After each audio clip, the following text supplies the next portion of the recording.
Bismillahirrahmanirrahim. Allah'ın rahmet ve bereketi siz değerli Ehl-i Beyt dostlarının üzerine olsun.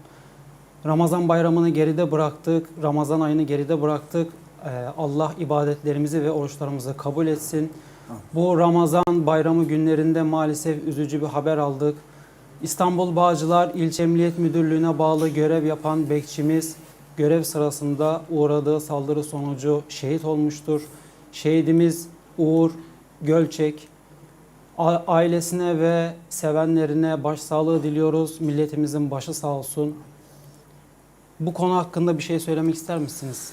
Bismillahirrahmanirrahim. Programımıza başlamadan önce. Şehidimizin ruhu şad olsun. Ailesinin, sevenlerinin, milletimizin başı sağ olsun. Bu haince saldırıyı kınıyor ve lanetliyoruz. Bu ülkede, bu millet için, bu devlet için görev yapan tüm emniyet güçlerine, kolluk kuvvetlerine Allah'tan yardım diliyoruz her zaman. İnşallah ayaklarına taş değmesin. Bu acı haber bizleri derinden üzmüştür. O bekçiler, özellikle o bekçiler ki geceleri bizim güvenliğimiz için, biz rahat uyuyabilelim diye görev yapıyorlar. Ruhu şad olsun. Çok üzgünüz. Bugün de cenaze törenini yaptık. İnşallah bir daha böyle acı haberlerle karşılaşmayız. Rabbim şehidimizin ruhunu şad etsin. Şehidimizi Kerbela şehitleriyle, İmam Hüseyin Aleyhisselam ile, Çanakkale şehitleriyle, Karabağ şehitleriyle beraber haşreylesin. İnşallah son acı haberimiz olsun. Amin inşallah. Bizler de Azerbaycan şehitleri ve Türkiye şehitleriyle birlikte İmam Hüseyin Aleyhisselam'ın komşusu olsunlar inşallah. Sizler de bir şey söylemek ister misiniz hocam? Allah şəhidimizə rəhmət etsin, Allah ruhunu şəd etsin. Allah'tan istəyirəm ki, onu İmam Hüseyinlə məşhur etsin. Bütün Türk xalqına başsağlığı verirəm. Ailəsinə səbir diləyirəm. Güvən Hoca'nın dediyi kimi Allah el eləsin ki, bir daha şəhidlik, belə bir acı xəbərini eşitməyək. Allah Amin. bütün əskərləri qorusun, yerin göyün bəlasından hifz eləsin. Allah rəhmət eləsin. Amin. Teşekkür ederiz. Evet, her hafta olduğu gibi bu haftada Ehl-i Beyt Coğrafyası programımızda sizlerle birlikteyiz. Konuklarımı tanıtarak programımıza başlıyoruz. Bugün konumuz Azerbaycan ve Azerbaycan'da Ehl-i Beyt sevgisi üzerine olacak. Değerli Caferi Alimi Elvurs Kerimov hocam bizlerle birlikte. Hoş geldiniz hocam tekrar. Teşekkür ederim. Daha önce de Skype üzerinden konuğumuz olmuştunuz. Bugün de stüdyomuzdasınız. Ayağınıza sağlık. Teşekkür ederim. Ve Caferi Alimi Güven Dumanlı hocam sizler de hoş geldiniz. Hoş bulduk. Teşekkür ediyorum. Evet Elvurs hocam Azerbaycan ve Azerbaycan'da Ehl-i Beyt sevgisi üzerine bizi bilgilendirir misiniz? Bismillahirrahmanirrahim. İlk olaraq təşəkkür edirəm dəvət etdiyiniz üçün. Sağ olun. Güvən Hocaya təşəkkür edirəm. Sağ olun. Dəyərləndirib bizləri dəvət etdi və üzr istəyirəm ilk olaraq ki, Estağfurullah. danışacağım sizin məqsədinizdə. Allah sizləri qorusun. Allah sizləri daha da müvəffəq etsin. İnşallah daha da böyük bir uğurlara imza atarsınız. Bəli, Azərbaycanda Əhl-i Beyt sevgisi həmişə olub və indi də var və davam da edəcək. Əhl-i Beyt sevgisi ümumiyyətlə Azərbaycan tarixində həmişə olub. Azərbaycan tarixinin kökünə baxanda məsələn şairlərimiz var. O şairlərə baxanda, ədəbiyyata baxanda Əhl-i Beyt sevgisini orada görürük. Görürük ki, Əhl-i Beyt haqqında şeirlər yazıblar. Yəni bu sevgi danılmazdı. Azərbaycan xalqı üçün danılmazdı. Azərbaycan xalqının kökü Əhl-i Beyt sevgisi ilə belə deyim, inkişaf edib, kökü Əhl-i Beyt sevgisinə bağlıdır. Və bu gün də Əhl-i Beyt sevgisi dedikdə bu məzhəb olaraq fərq eləmir. İstər Şiə məzhəbi olsun, istər Əhl-i Sünnə məzhəbi olsun. Biz Azərbaycanın görürük və şükür Allah'a ki, bugün də buna nail olmuşuq. Görürük ki, Şiə və Əhl-i Sünnə bir yerdə namaz qılarlar. Yəni onlar arasında vəhdət var, vəhdət təşkil olunub. Azərbaycanda məscidlərimiz də var xüsusi olaraq və o məsciddə həm Şiə namazı qılır, həm Sünni namaz qılır. Yəni vəhdət maksimum dərəcədə qorunmağa çalışır və qorunur. Şiə və Əhl-i Sünnə hər zaman Əhl-i Beytə sevgisi olub, onların məhəbbəti olub. İndi müəyyən kimlərsə içəridən, daxildən bu sevgini aradan aparmaq istəyirlər, bu sevgini, məsələn, bu vəhdətini dağıtmaq istəyirlər. İstəyirlər ki, bu vəhdəti pozsunlar. Amma şükür Allah ki, Azərbaycanda belə bir şey mümkün olmur. Əksinə görürük ki, bunların vəhdəti daha da getdikcə möhkəmlənir. Azərbaycan dövlətinin o addımlarının sayəsində biz görürük ki, bəli, məscidlər var və o məscidlərdə Əhl-i Beyt sevgisinin məhəbbəti ətrafında toplaşırlar. Vəhdət qorunub saxlanır. Və yaxud da məsələn görmək olar, baxırsan ki, Azərbaycanda hansısa bir rayonlarda, hansısa bir kənddə məsələn Aşura günü gəlir. Aşura günü gələndə, Aşura günündə həm Əhl-i-Sünnə də Aşura günü keçirir, həm də Şiə məzhəbi də Aşura gününü keçirir. Bunların ortaq bir İmam Hüseynə olan sevgisidir. İndi fərqli baxışlar ola bilər, işim yox. Fərqli məzhəb varsa, fərqli baxış var. Amma bu fərqli baxışı, bu iki məzhəb qardaşdırlar, özləri həll edirlər, özləri öz aralarında həll etməlidirlər. İki qardaşın arasında hər hansı bir müzakirə yarananda üçüncü şəxsə ehtiyac olmur da, özləri o müzakirəni edirlər və müzakirəni həll edirlər. Mehribancasına, dostcasına o müzakirə ilə o problemi aradan aparırlar. Bugün biz görürük ki, məscidlərimizdə də Əhl-i Beytə aid olan məclislər təşkil olunur. Məhərrəm ayı məsələn təşkil olunur və bu 10 gündə İmam Hüseyn haqqında danışılır, İmam Hüseynin hədəfi haqqında danışılır. Və yaxud da mübarək Ramazan ayı olur, mübarək Ramazan ayında orada da Əhl-i Beytin hədisləri deyilir, Əhl-i Beyt tanınır. Ümumiyyətlə qeyd edək ki, Əhl-i Beyti sevmək, Əhl-i Beytə məhəbbət göstərmək, bunu həm də Ustad mərhum Hacı Şahin də deyərdi, həmişə bu məsələyə toxunardı. Deyərdi ki, bir xalq əgər Əhl-i Beyti sevsə, bir xalq Əli əleyhissalamı sevsə, o xalq mərhəmətli bir xalq olacaq. O xalq insanlara, başqalarına qarşı mərhəmətli olacaq. Yəni, mümkün deyil bir insan gəlib İmam Hüseyni sevsin. İmam Hüseyni, məsələn, Kərbəlasını araşdırsın, araşdırma aparsın. Amma radikal bir düşüncədə olsun. Bu mümkün deyil. Və yaxud da xalqına nifrət eləsin. Bu mümkün deyil. Və yaxud da xəyanət etsin. Yox. Əhl-i Beyt məktəbində belə bir şey yoxdur. Əhl-i Beyt məktəbi hər zaman bizə öyrədir ki, xalqını sevməlisən. Və o cümlədən də, məsələn, İmam Hüseyn də Əhl-i Beytdəndir. İmam Hüseyn bizə nə öyrədir? İmam Hüseyn öyrədir ki, xalqını, vətənini sevməlisən, sadiq qalmalısan. Başqaları üçün ərməlisən, öz canını fəda edə bilməlisən. Biz Qarabağ döyüşlərində də görürük ki, bizim şəhidlərimiz var idi ki, onlar da İmam Hüseynin eşqi ilə şəhadətə çatdılar. Yəni, onlar da İmam Hüseynin adını dillərinə gətirərək öz xalqını qorudu, vətənlərini qorudu. Peyğəmbərimizdən də məşhur bir hədis var, gözəl bir hədisdir. Bu hədisə həmişə mən danışanda deyirəm ki, bu hədisin özü vətən sevgisinə aid olan hədisdir. Güvən Hoca da təsdiqlər yəqin ki, Peyğəmbər deyir, hubbul vətən minəl iman. Vətəni sevmək imandandır. Yəni, bu nə? Vətəni sevmək nə deməkdir? Bizdə belə bir ifadə var, vətənpərvər. Vətənpərvər, yəni vətəni istəyən, vətənə sevgisi olan. Peyğəmbər elə bir ki, demək istəyir ki, vətənpərvər olan, vətənpərvərlik imandandır. Vətənpərvərlik imandandır. Peyğəmbər bunu demək istəyir. Bəli, hər bir insan Əhl-i Beytə bağlı olarsa, vətənini də sevəcək, xalqını da qoruyacaq, xəyanətkar olmaz və həmçinin də pis işlərdən uzaq olar. Əhl-i Beytin öğretisi də bu yöndə. Bəli, Əhl-i Beyt də zaten. Şunu diyebilir miyiz hocam? Yani vatan sevgisi yoksa bir insanda imanı da eksiktir. Hatta belki hiç yoktur o iman. O iman eğer sana vatan sevgisi vermiyorsa, millet sevgisi vermiyorsa, vatan ve milletin birliği ve dirliğini vermiyorsa demek ki imanında bir sıkıntı vardır, bir yanlış vardır. Doğru mu? Doğru. Ümumiyyətlə bir insan gəlib dindar olsun. Dindardır, namaz qılır. Onda xalq sevgisi, vətən sevgisi yoxdursa, onun dindarlığında problem var. Yəni o düzgün dindarlığı yerinə yetirmir. Peyğəmbərimizin o bayaq dediyim hədisə düzgün əməl etmir. Yəni o demək ki, yəni bu zahirdə dindardır, amma siz dediyiniz kimi onun imanı yoxdur. və yaxud imanı zəifdir. Və yaxud ümumiyyətlə belə desə, ümumiyyətlə iman yoxdur. Peyğəmbər çünki deyir, bax, vətəni sevmək imanındır. Ona görə də bəli, Azərbaycanda da bizim xalqımız, Azərbaycan xalqı Əhl-i-Beytə çox böyük ehtiram göstərirlər. Yenə xülasə deyim, bayaq dediyim kimi Azərbaycanın kökü Əhl-i-Beytlə bağlıdır. Azərbaycan xalqı Əhl-i-Beytə sevgi göstərir və bizim məscidlərdə Əhl-i-Beytə aid olan tədbirlər də keçirilir. O cümlədən sünni-şiə qardaşlığı maksimum dərəcədə qorunmağa çalışır.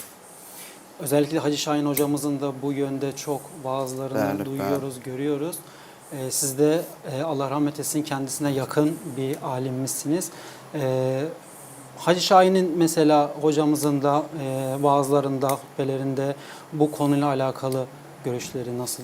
Aslında biraz da bize Hacı Şahin'i anlatırsanız, Evet. sonra yanında olduğunuz için sürekli Bizim nasıl ona bir karşı farklı bir muhabbetimiz var Türkiye'de de tebliğ kendisine. metodolojisiyle nasıl işler yaptığı orada biliyoruz. Hem oradaki insanlarımızın, soydaşlarımızın hem buradaki insanların, Türklerin kalbinde ayrı bir yeri vardır ve yine buyurduğunuz gibi Şii, Sünni, burada da Şii veya Sünni olsun Evet.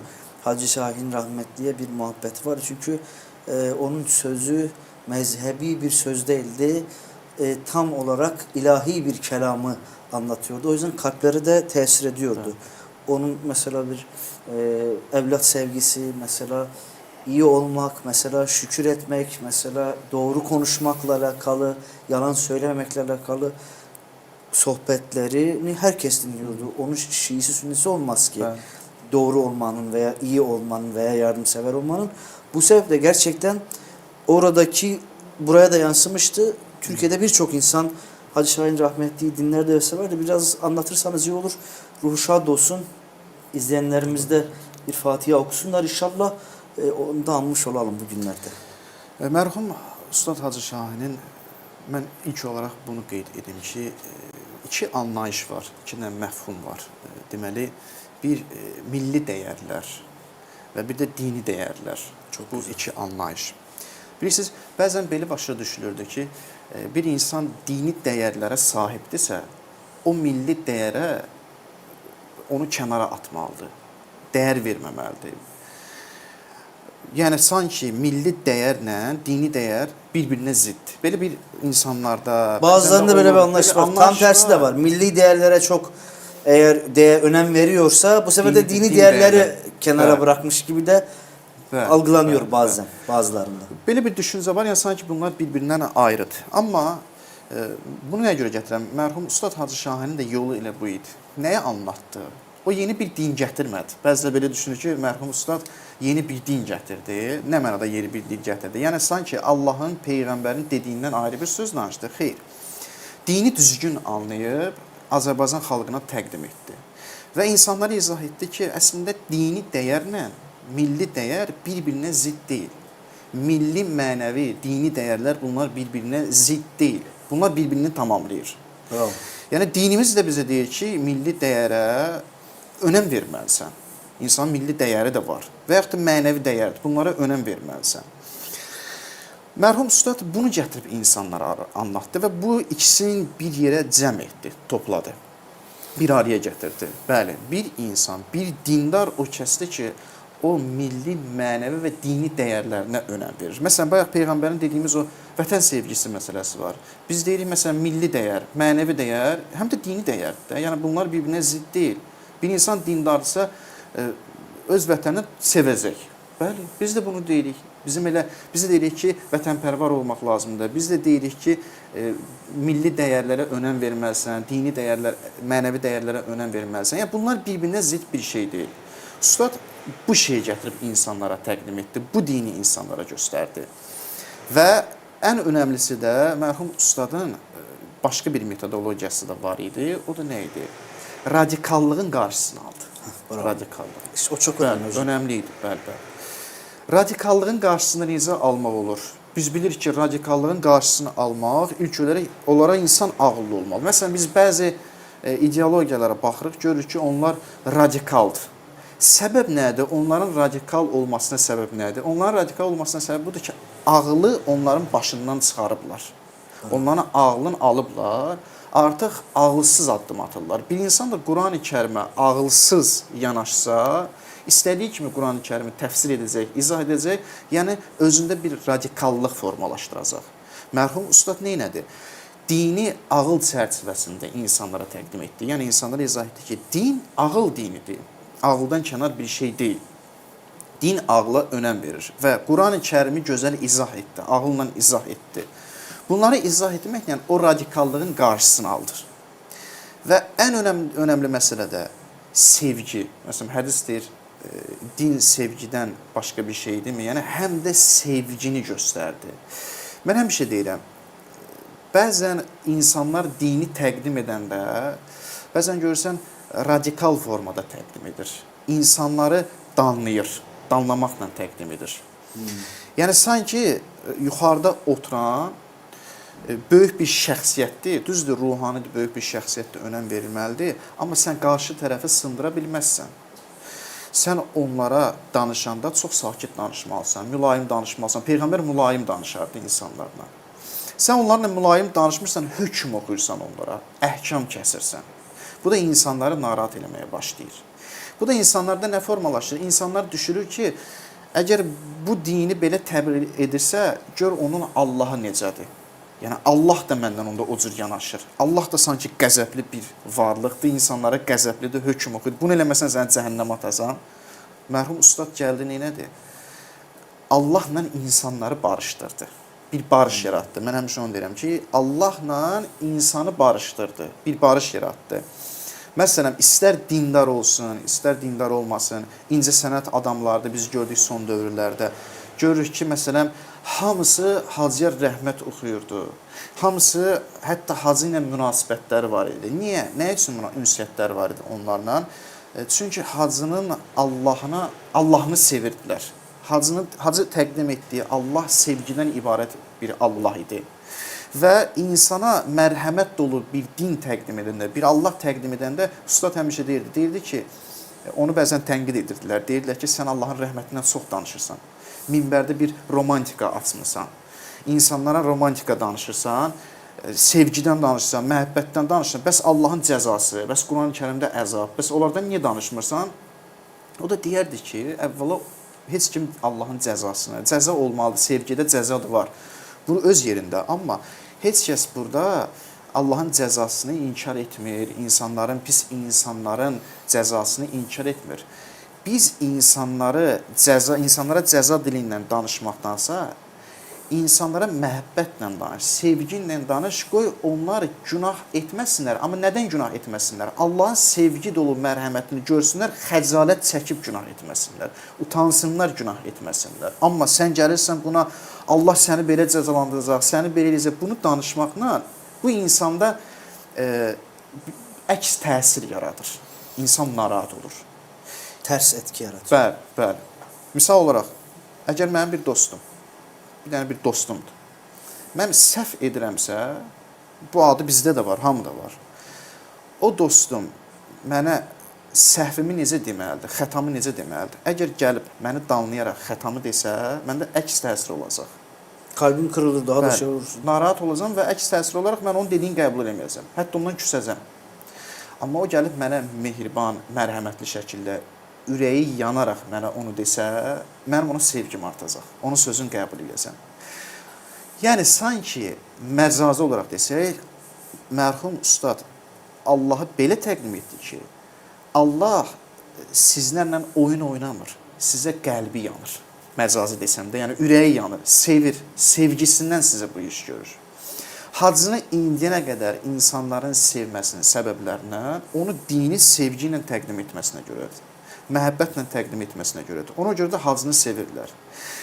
Hacı həmçinin də bir ruhani, bir ilahiyyatçının ən böyük vəzifəsi nədir? Ən böyük vəzifəsi odur ki, sən minbərə çıxıb danışanda insanlara qarşı məhəbbətin olmalı, insanların özünü də sevməlisən. Biz təəssüf ki, olur da məsələn, danışanda vəzifə xatirinə danışırıq bəzən. Yəni, oxumuşam, ruhaniyəm deyə danışmalıyam. Amma əslində olmamalıdır. Bir var ruhani vəzifəsi. Məsələn, mən ruhani vəzifəsində işləyirəm. və minbərdə oturub məsciddə insanlara xütbə edirəm. Bir də var ki, ruhani vəzifəsi yox. Bu insanın özü ruhanidir, daxili ruhanidir. Yəni bu insanın mənəvi bir məqamı var. Ruha hitap ediyor. Bəli, bəli. Bu insan da qarşı tərəfindən danışanda, qarşı tərəfin sözünü deyəndə ruhani həmçinin belə deyim ki, belə demək olar, qayğıkeş bir ata. Qayğıkeş bir ata. Ruhani bu deməkdir əslində. Yəni insanlara həm də atalıq edir. Mənəvi atalıq etməlidir. İnsanlara ürəyi yanmalıdır. Bir insanın günah etməsini gördükdə narahat olmalıdır. Nəinki ona əsəbləşməlidir və dərhal onun günahını hər yerdə açıb onu biabır etməlidir. Yəni, belə olmamalıdır. Sevgisindən onu göstərir. Biz əgər Əhl-i Beytin, Peyğəmbərin yolunu gediriksə, onların dinini təbliğ ediriksə, Peyğəmbər insanların səhvini, xətasını deyəndə sevgi ilə deyərdi. Məhəbbət, narahat olardı onun xətasına görə. Nəinki Peyğəmbər qarşı tərəfə nifrətlə sözünü deyərdi. Mərhum Ustad Hacı Şahinin əsas yeniliyi bu oldu ki, yenə bayaq dediyim kimi, milli, mənəvi, dini dəyərləri bunları bir araya gətirdi. Və o cümlədən bu insan mərhəmət dolu bir dini təbliğ etməyə başladı. Və insanlara can yandırdı, qəlbi yanırdı insanlara, insanları sevirdi.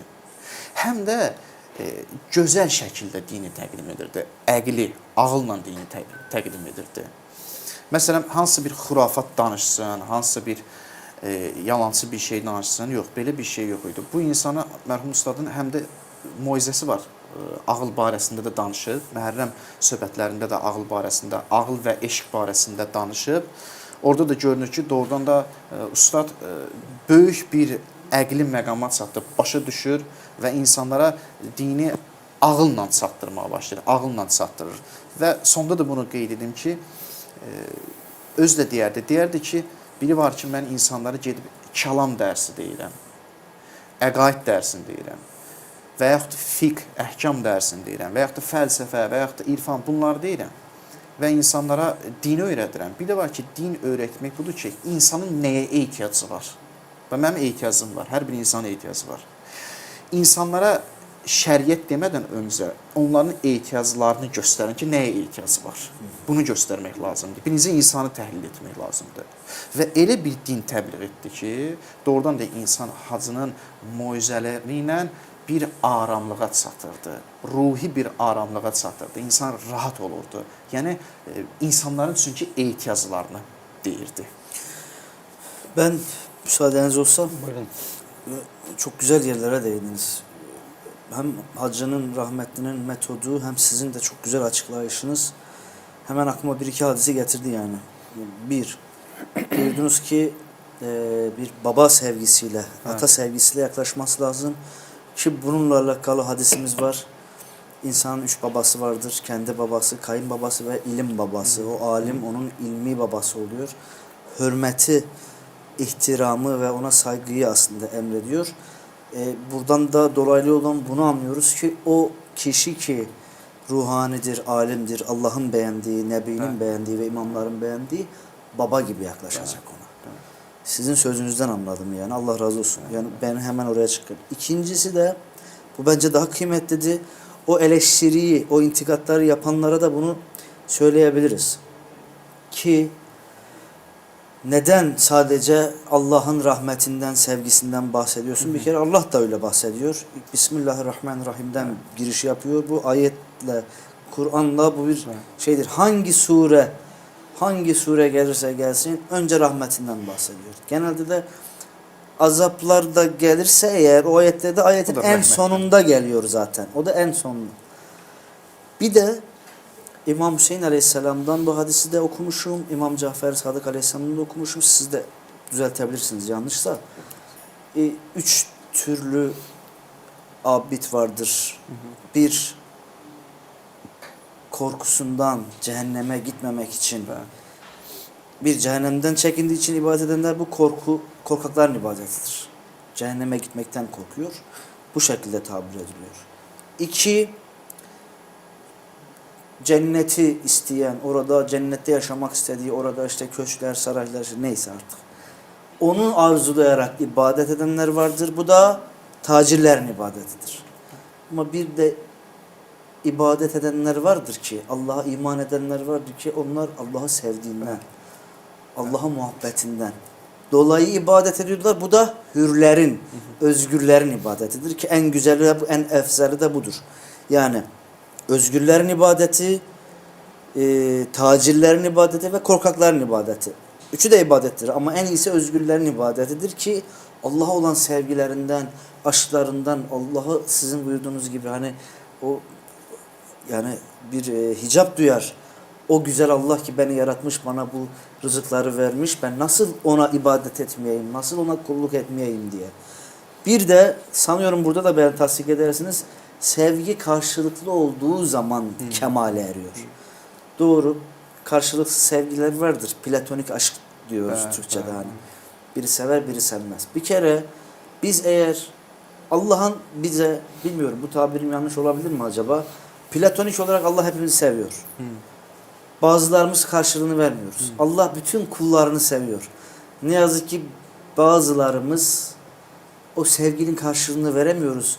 Bazılarımız bazen veriyoruz, bazen vermiyoruz. Bazen sevgimizi o bizi seven Allah'a değil de bazen dünyaya, bazen kendi nefsimize, şeytanın sözüne uyan şeylere sevgi duyuyoruz. Bu bizim en çok utanmamız gereken şey budur. Birini sevse şunu der ya, ben senin için her şeyi yaptım, niye beni sevmiyorsun, niye sevgime karşılık vermiyorsun diye isyan eder. Aşık olan kişi, sevgi duyan kişi. Allah da bize dese ki ben sizi bu kadar sevdim, bu kadar iyilik yaptım, size bu canı verdim, bu bedeni verdim, bu nimetleri verdim, niye benim sevgimin karşılığını vermiyorsun derse biz de o sevginin karşılığını vermeyen, sevginin kıymetini bilmeyenlerden de olabiliriz. Ama ne zaman ki iki kişi birbirini sevdiğinde o sevgi ve o aşk kamil olur, o zaman daha güçlü olur değil mi? Buyurduğunuz sözden bunu anlıyorum. Özgürlerin ibadeti de budur ki beni seven bir Allah var. Ben de onu sevdiğim için ona iman edip, ona kulluk edip, ona ibadet edince işte o zaman İmam Hüseyin Aleyhisselam'ın övdüğü o en efzel olan hürlerin yani hür abidlerden oluruz. Sevgimiz de bu şekilde olur. O yüzden siz zat-ı haliniz ve merhum üstad ve yine birçok kıymetli alimlerin bu yolda gitmesini ben de destekliyorum. Önce bir sevdirmemiz lazım. Bir de bir şey daha buyurdunuz. Orada herkes, ben kendi adıma da eleştiri alıyorum. Yani oturduğun minbere veya televizyona bir yerde işte niye namaz kılmadın, niye oruç tutmadın, nasıl günah işlersin, onu yaptıktan sonra onu da kazanamazsın ki, sen de bağırdın çağırdın. Zaten muhtemelen o yanlışı yapan, o günahı yapan kişi muhtemelen annesi babası kızıyor. Eşi, kardeşi, dostu, arkadaşı kızıyor. Kendisi de kendisine kızıyor aslında. O da kendisine kızıyor. Sen niye bunu yapmıyorsun? Ben niye bu hatayı yaptım diye zaten kızıyor. Bir tane Allah kelamını anlatan birisini buldu, denk getirdi. O günah ortamını ve günahı terk etti. O dakikalarını sana ayırdı. Oturdu dinlemeye. Sen de başladın onu azarlamaya, bağırmaya. Sen de kızdın. O da diyecek ki ben, bir tanesi yok mu benim başımı okşasın? Bir tanesi yok mu beni güler yüzle beni davet etsin doğruya? Yani biz de belki de doğruluğun yetimi olmuşuz. Belki de iyi insanların yetimi olmuşuz. Kur'an'da, ayette, hadislerde hep var da yetimlerin başını okşayın, onların haline hep sorun. Bazen sorup bazen sormamazlık yapmayın. Yetimin hakkını koruyun. Bir insan eğer günaha mürtekip olmuşsa, günah işliyorsa ki hangimizin günahı yok, hangimizin mürtekip olmadığı günahlar yok. Biz o insana öyle yaklaşmalıyız ki o gerçek abidliğin, imanın yetimi olmuş. Ondan uzak kalmış. O imandan, o gerçek, o nefs-i mutmainneden yetim kalmış, uzak kalmış. Eğer sen kendini imanını biliyorsan, değil mi hocam? Başını okşa o zaman onu. Yani bu sadece alimler için de geçerli değil. Yani bizi izleyenler herkes. Birinde bir yanlış gördün, onu severek, başını okşayarak onu doğruya çağırman lazım. Mesela bu güzeldir ya, sana yakışmaz bu. Çok güzel bir cümledir bence. Bu hakikaten çok tesir eder. Ya senin gibi bir insana bu yakışmaz. Sen bunu yapacak adam değilsin. Sen niye böyle yapıyorsun? Sana yakışmaz, senin adına yakışmaz. Bazen nispet de verilebilir ya. sen o babanın, o ananın evladısın. Cık, sana yakıştı mı bu? Sen bırak onu. Öyle şeylerle uğraşma. Bu azarlamaktan, bağırıp çağırmaktan, zorla elini kolunu bağlamaktan daha etkilidir. O da o zaman zaten ben özgürce bunu terk ediyorum diyor. Eğer o bir günah varsa, bir şey varsa. Ama yok zorla, eli maşalı, elde sopayla, yok bunu yapacaksın, yapmıyorum. Yapsam da isteyerek yapmıyorum ki, zorla yaptırıyorsun. Çünkü yapsa da bakacak, o hadisi o da görecek ve benimki korkakların ibadetiymiş demek ki. Veya tacirlerin ibadetiymiş. En iyisi hürlerin ibadetidir. O konuda da Allah razı olsun. Çok doğru, düzgün bir metodolojidir. Onun da katkısını ve faydasını hepimiz, ben de şahsi olarak diyorum, rahmetlinin o sözlerinin, sohbetlerinin katkısını almışız, faydasını görmüşüz. Bugün de hamdolsun sizin gibi çok değerli alimlerimiz, üstadlarımız var. Onlar da anlatıyorlar. Sizden de yine aynı şekilde istifade ediyoruz. İşte biz de, ben biraz sizden rol çalayım, müsaadeniz olsa. Buyurun. Hazır sizi de bulmuşken burada Zeynepiyemizde, İstanbul'umuzda, bu güzel mekanda az önce de gezdik beraber. Bir de Türkiye'deki, çünkü Azerbaycan'dakiler sizi dinliyorlar, soydaşlarımız. Buradaki soydaşlarınız, akrabalarınız da var. Onlara da inşallah biraz siz buyurun sohbet edin. Gençler ne yapmalı, nelerle uğraşmalı, nelere dikkat etmeli, hayatını hangi açıdan düzene sokmalı, neler düzeni bozuyor. Siz daha iyi bilirsiniz. Biraz da onlardan konuşalım. Gençlere bir güzel genç alimden tavsiyeler dinleyelim inşallah. Biz de istifade edelim.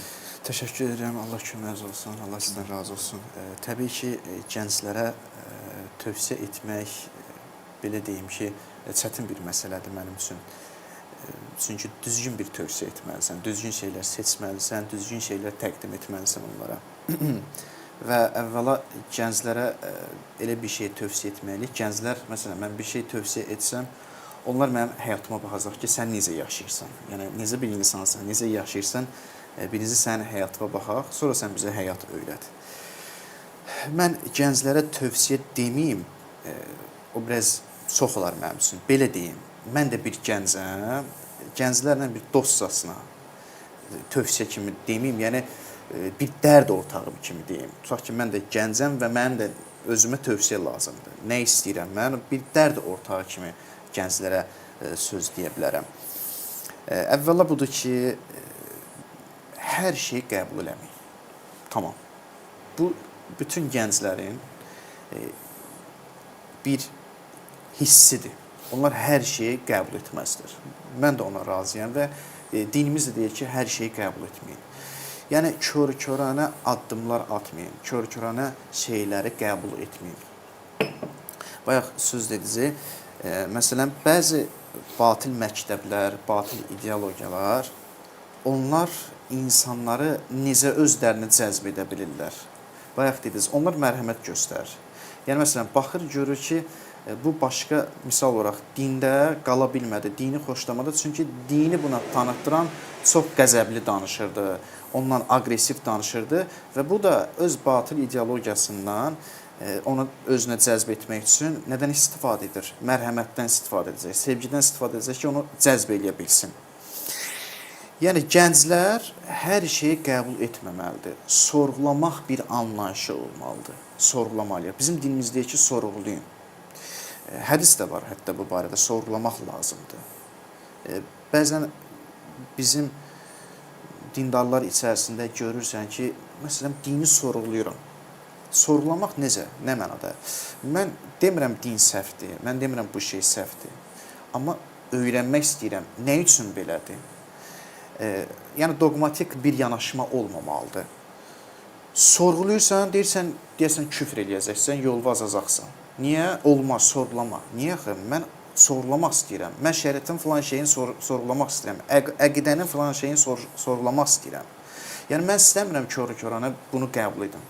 Sorğulamaq hissi olmalıdır, insanlar sorğulamalı. Gənclər ilk olaraq ən öndə olan məsələ budur ki, bəli, mən də sizinlə razıyam, sorğulamadan heç nəyə qəbul etməyin.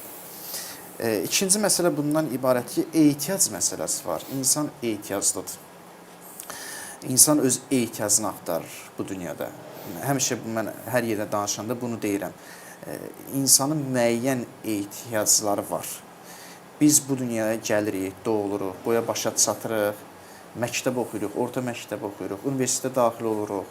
Sonra hansısa bir şirkət sahibi oluruq, işləyirik, amma müəyyən bir yaş həddinə gəlib çatır. Görürsən ki, bütün bu etdiklərim mənə kifayət etmədi.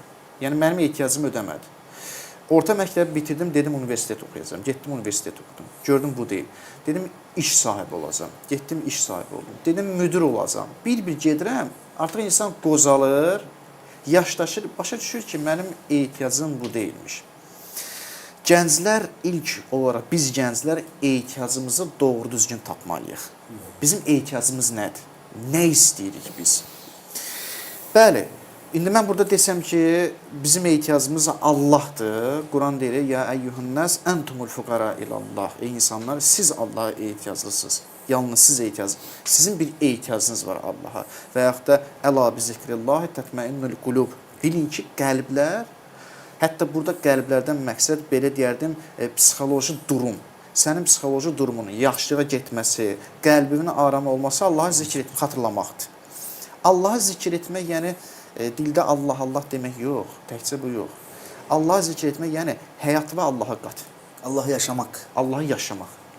İşlərini Allahla gör. Yəni ilahi bir həyat yaşa, Allahlı bir həyat yaşa. Akışın ilahi, İlahi. duyumun ilahi, kelamın ilahi, attığın adım, düşündüğün fikir.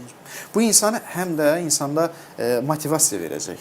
Bu günlərim hansısa bir gənc görsən ki, olub bu şeylərdə intihara əl atır, intihar eləmək istəyir. Səbəb nədir? Çünki bu maddi şeylərə bağlanıb. Bu dünyada itki var, itirəcəksən. Mərhum Ustad da deyirdi, bu dünyada itirmək var. Bunu qəbul et. Bu dünyada hər şey yaxşı olacaq deyilən bir şey yoxdur. Hər şey necə yaxşı olacaq, sənin daxili durumuna bağlıdır. Amma sən bu dünyada xəstələnə də bilərsən, qəza keçirə də bilərsən, sən məsələn valideynləri də, yaxınları da itirə bilərsən. Bu dünyada aram olmaq, bu dünyada ümumiyyətlə itki deyilən bir şey qəbul elə. Bunu qəbul etməlisən. İnsan bunu öyrəşməlidir. Din nə üçündür? Din ona görə gəlib ki, bizi həmin o psixoloji olan aramlığa tərəf yönəltsin. Bəzən belə bir şey olurdu. Məsələn, deməli biz yaşımız az olanda insanlar dinə gəlirdi, namazı qəbul edir, namaz qılırdılar, dinə gəlirdilər. Öyrənirdin ki, sən nə üçün dinə gəlirsən? Deyirdi ki, baxırsan ki, araşdırırsan ki, bunun dinə gəlməyi səbəb budur ki, dinə gəlir ki, çətinliklə üzləşməsin. Buna bəla gəlməsin, çətinlik gəlməsin, itkisi olmasın. Sonra insan böyüdükcə, dini araşdırdıqca başa düşür ki, xeyri, din səni gəlib bəladan qorumur, itkidən qorumur. Dindar da itirir, qeyri-dindardır. Dindarın da başına bəla gəlir, qeyri-dindarın da. Fərq eləmir. Belə bir şey yoxdur. Din insanı bəladan sığortalamır. Amma din neyini? Din deyir ki, mən sənə psixoloji, mən sənə qəlbinə aramlıq verəcəm. Səni rahat edəcəm. İman gətirmək nədir? İman gətirmək yəni budur ki, ilahi, sənin bütün dediklərini qəbul edirəm. Mən bilirəm ki, bu dünyada itki var. Gənclər bunu anlamalıdır. Universitet hər şey deyil. Şirkət sahibi olmaq hər şey deyil. Pul hər şey deyil.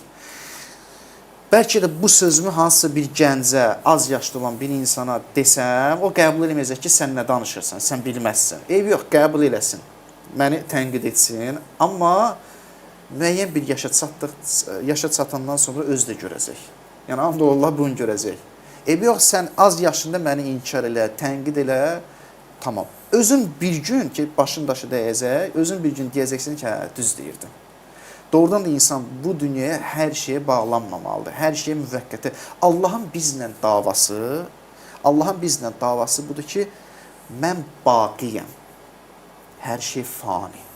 Quranda ayə var, deyir, Allah yanında olan hər bir şey baqidir, sizdə olanlar fanidir, fani. Dəfələrlə bu şeylər deyir. Demək istəyir, mənim bəndəm başa düş ki, sən baqiyə meyillisən. Baqiyə yəni nə? Sən elə bir şey istəyirsən ki, o daimi olsun, qalıcı olsun, aradan getməsin, həmişə olsun. Fani isə odur ki, o müvəqqətidir. Pul müvəqqətidir, iş müvəqqətidir, keçici. Bəli.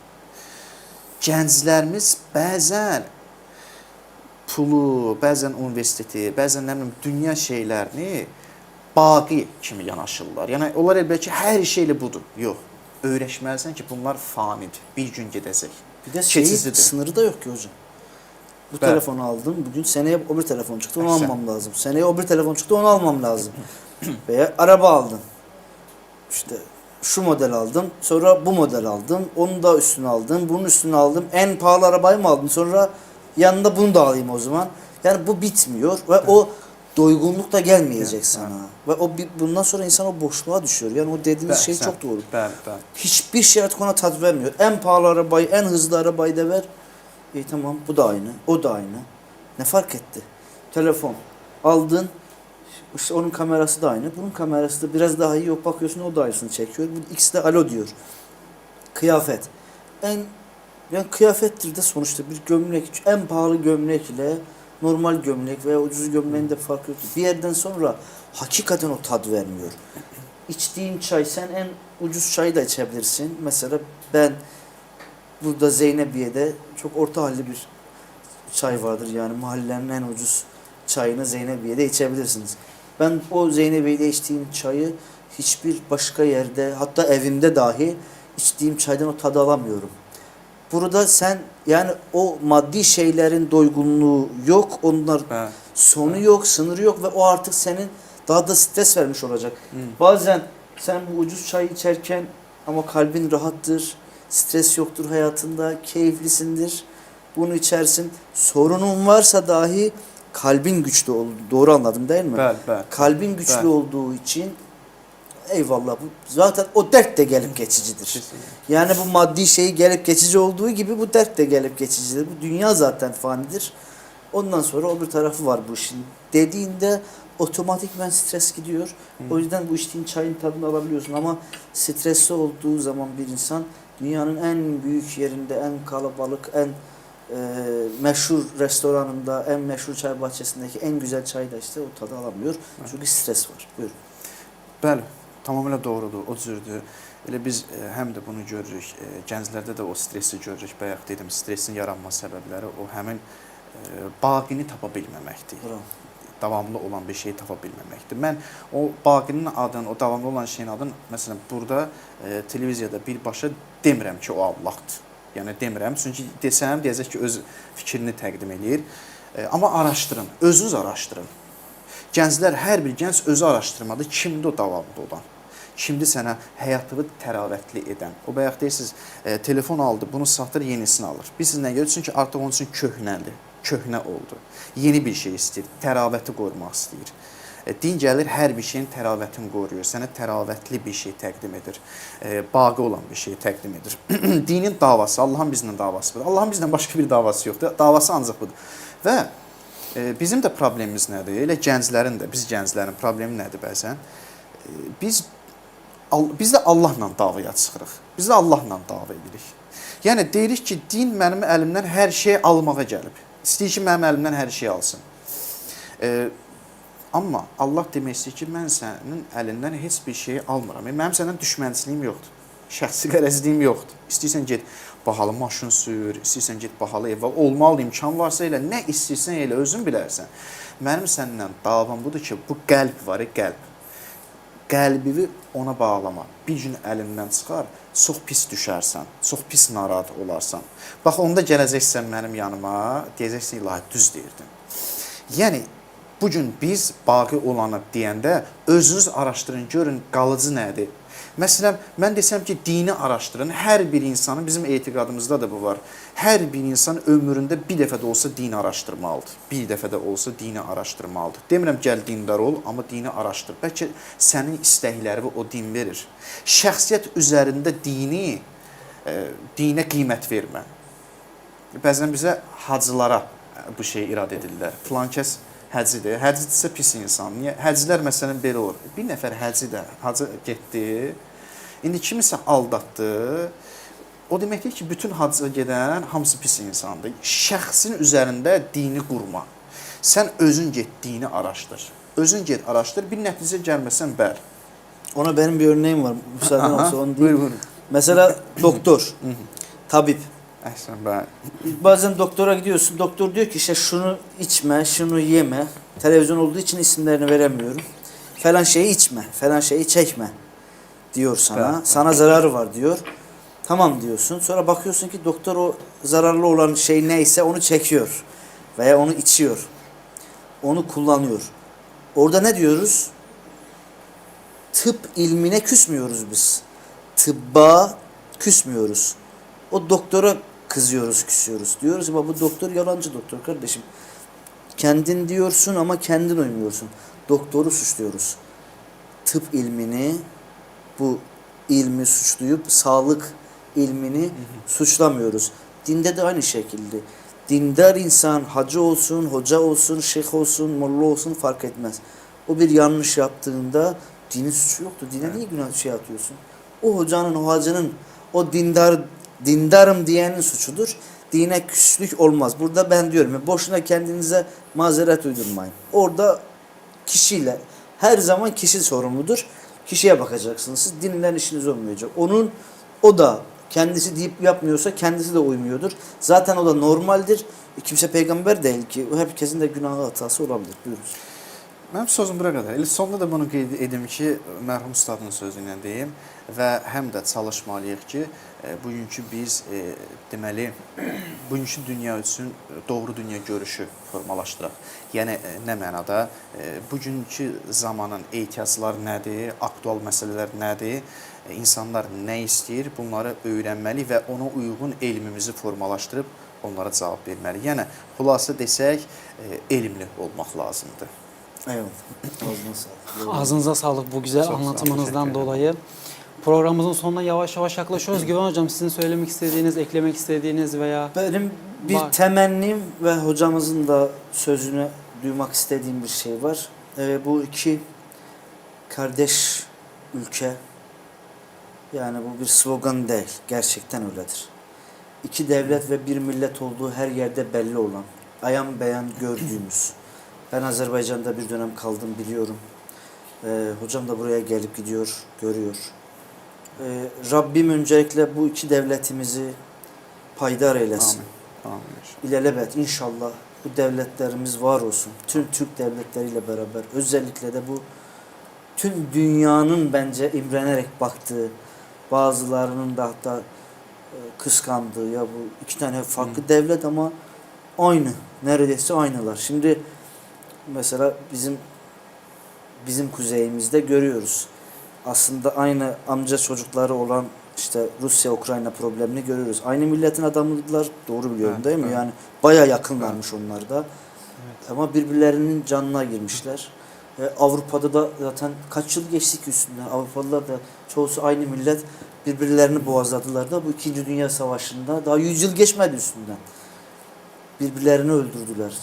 Aynı inançtan olmalarına, aynı ırktan olmalarına rağmen, aynı toprağı, aynı suyu içmelerine rağmen yaptılar. Ama çok şükür Türkiye ve Azerbaycan devletleri ve bu güzel yüce Türk milleti tüm dünyaya örnektir. Allah bu iki devleti her zaman güçlü, payidar, azametli etsin. Bu yüce Türk milletini de hocamın da başlarda buyurduğu gibi Şiisiyle, Sünnisiyle beraber bu bayrakların altında kol kola, omuz omuza etsin. Yine demeden geçmeyelim. Her zaman diyoruz. Çok sevindik. O yüzden diyoruz. Çok hoşumuza gidiyor. Karabağ'ı hamdolsun beraber azat ettik. Bizim de hem duamız hem de hamdolsun devletimiz de Azerbaycan devletimizin yanındaydı. Bizim Aşkın Şehidi kitabının yazarı Ahmet Turgut Hoca bizim aşure tiyatrolarında da senaristlik yapıyor. Onun güzel bir sözü var. Türk'ün Şiisiyle Sünnisi birleşince Karabağ'ı azat etti. Ümmet de birleşirse daha diğer işgal edilen toprakları da nerede varsa onları azat edebilir. Bu çok güzel bir örnektir. Şii Azerbaycan Türk'ü, ki orada da Sünni Türk vardı. Buradaki Sünni Türkiye'deki Türkler ve Şii Türkiye'deki Türkler da o mezhep bu mezhep bakmadan Türk'ün toprağıdır diyerek beraber kimi dua etti, kimi cepheye gitti, kimi silah verdi, kimi silah kullandı, kimi can verdi, kimi bedenini verdi. Hamdolsun Karabağ Azerbaycan'dır dedi, Türk toprağıdır dedi. Oradaki o camilerden yine La ilahe illallah sesleri, Allahu Ekber sesleri geliyor. O camilerin ne duruma düşürdüklerini biliyordur ne yazık ki. acı görüntülerden haberimiz vardı. Rabbim iki devlete de, iki devletin yöneticilerine de, liderlerine de, akıllarına da uzun ömür, hayırlı, bereketli ömür versin. İnşallah bu iki devlet bir oldukça, bu iki millet demek yanlış oldu, bu tek millet bir oldukça bizim sırtımız yere gelmez. En güzel, hocam herhalde belki burada da bana katılır. Dünyada birçok ülke gezdik, gördük. İslam'ın en güzel yaşandığı, yaşatıldığı yerler de yine bu coğrafyadır. Bu Evet. Ehl-i Beyt coğrafyası dediğimiz hakikaten bu coğrafyada farklıdır. Mesela mübarek Ramazan ayı ben hep diyorum İstanbul'da olduğu gibi başka bir yerde yoktur. Birçok ülkede gördüm. Doğru. İstanbul'daki Ramazan ayının o hem bereketi, rahmeti, maneviyatı, şenliği bambaşka bir şeydir. Allah bu iki devleti beraber etsin. Bu iki devletin ilim insanlarını, bilim insanlarını, siyasilerini, askerlerini, milletini, yaşlısını, gencini, kadınını, erkeğini, çoluğunu, çocuğunu akıllı, ferasetli, basiretli ve birbirine dost eylesin.